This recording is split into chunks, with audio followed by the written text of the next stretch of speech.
So I think really we're at the drawing board because since we haven't progressed very far since 9/11, we're fighting an enemy that basically doesn't exist. The American people for the last 4 presidents, including our latest president, our now president, continue to tell Americans that we're fighting an enemy that's motivated by hatred for our freedoms and our liberties, women in the workplace, liquor after the work day, and is so therefore a fanatic, limited number of folks.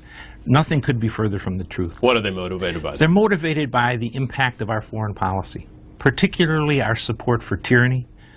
We've just reinforced the status of the Yemeni dictator, for example. We support the police state that governs Saudi Arabia, that governs Jordan, that governs Egypt and Algeria.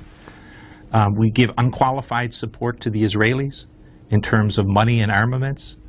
These are the motivations of the enemy. And it's not to say that those policies are wrong. We all have our own opinions on that. Certainly I would move to change some of them. But the idea that you don't recognize what your enemy's motivation is for political reasons, you will never get a grip on the enemy you're fighting and need to defeat. Here is the total of the countries that we've gone through just now. 680,030,000. 680,030,000 radical Muslims. And that's out of a total population in those countries of 942.4 million Muslims total. I think we've all heard this innumerable times. Americans are hated and attacked by Islamic militants for their freedom and their lifestyle. In more than 800 pages of primary documents, there is no focus whatsoever on how Americans live and think. The focus is squarely on what the United States government does in the Muslim world. To be sure, bin Laden makes it clear that no Muslim state run by him or other Islamists would look like Canada. But neither does he rage against primaries in Iowa, women in the workplace, or after-work pictures of Sam Adams, knowing that almost no Muslim would risk his life to end these practices. This fact is perhaps the most important takeaway for ordinary Americans from bin Laden's papers, because it both lays bare how consistently they have been lied to by the last 3 presidents and explains why they do not understand that the enemy their nation is fighting is motivated by the impact of Washington's foreign policy in the Muslim world. And I use the lie deliberately. I use the word lie deliberately because the data needed to expose the lie is so easily accessible that the U.S. bipartisan political leadership, so many of whom were educated in the Ivy League, have no ground for claiming ignorance. Their knowingly false description of the motivation of America's Islamist enemies may be politically expedient, but it most certainly is a lie that will ultimately lead to spiraling defense costs, domestic violence in the United States, severely curtailed civil liberties, and an endless war with Islam. And it seems fair to assume that similar proportions of people in countries like, say, like Algeria, Syria, Sudan, Saudi Arabia, Yemen, Tunisia, Somalia, and Libya are also radicalized. And if they are, then, well, we're above 800 million Muslims who are radicalized. More than half the Muslims on earth. That's not a minority, that's now a majority, and that's still not even surveying hundreds of millions of Muslims in other countries. So what you're saying is the bin Laden legacy will continue whether he's dead or wherever he may be right now, and in fact government policy, U.S. government policy, has been counterproductive in helping preserve his legacy. In many ways, we are essential to him. He's kind of turned Clausewitz on his head, sir. Bin Laden and the people who follow him, their center of gravity is our foreign policy. What we do in the Muslim world is what motivates the enemy. And we have not been able to admit that to ourselves yet. We still have a president, the 4th president now, who's telling the American people that we're being attacked because they hate our freedoms, they hate women in the workplace, they hate me having a beer after work. Mm-hmm. And what I tried to do in this book is to explore all of the documents that bin Laden himself has produced. There's no evidence in over 850 pages of documents, of primary sources, that he cares how Americans live. They certainly would not have the kind of lifestyle in a country run by Islamists, but they don't care how we live. What they care about and what motivates them is the impact of our foreign policy, whether it's support for Israel or our support for Arab tyrannical governments, our presence on the Arab Peninsula. And until we come to grips with that, we're really fighting an enemy that doesn't exist. In other words, the myth of the tiny radical Muslim minority is just that. It's a myth. And, unfortunately, it's a myth that's going to get a lot of civilized people killed.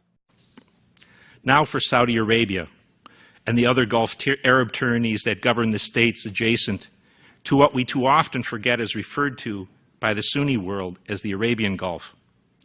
Let me first say that I view Saudi Arabia, and to a lesser degree its fellow Arab Peninsula tyrannies, as the nation-state that is perhaps the most dangerous to the United States and to the West generally. Yes, Russia and China are threats to the United States, but they are threats Washington openly acknowledges, closely watches and assesses, and is fully capable of defending America against. Saudi Arabia, however, is a serious threat, indeed one more dangerous than Iran, toward which our governing elite in both parties turns a blind eye. Our elite deceitfully pretends that Riyadh is a close and reliable ally. It keeps America's energy security dependent on its enemies by relying on the Saudis to play a pro-U.S. role in the world oil market. And it endangers our economy by allowing the Saudis to buy an ever larger share of our ever more out-of-control federal debt.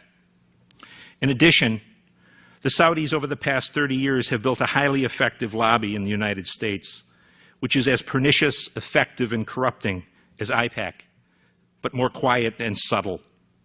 This lobby employs former U.S. ambassadors, generals, and senior intelligence officers to argue its case in the White House, the Congress, and the media, and especially in the Wall Street Journal. And needless to say, this lobby's work is enthusiastically assisted by our oil and arms-making corporations, whose concerns have less to do with U.S. security than in making sure they keep their seats on the Saudi gravy train that is even now hauling away another $60 billion worth of U.S.-made arms.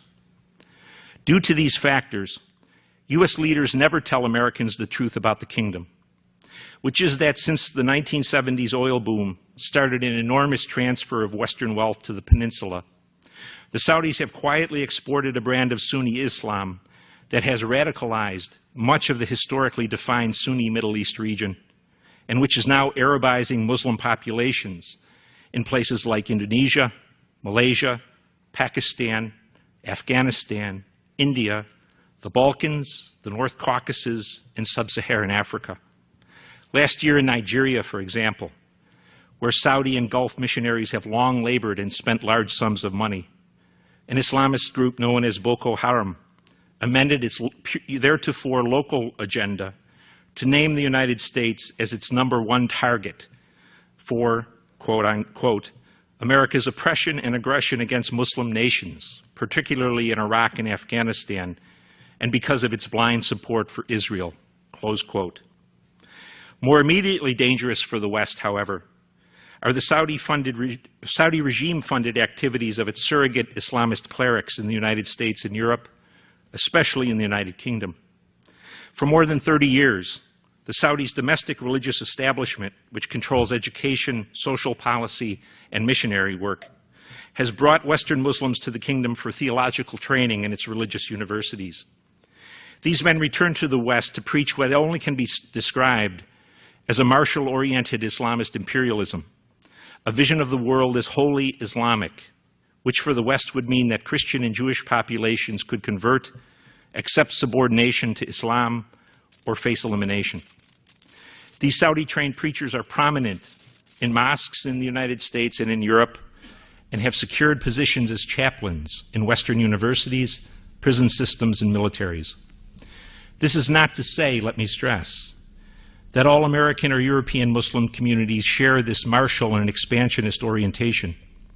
But it is very much to say that these Saudi-trained clerics have attained enough positions in the West and have enough access to Muslim youth through multiple media vehicles to have a growing impact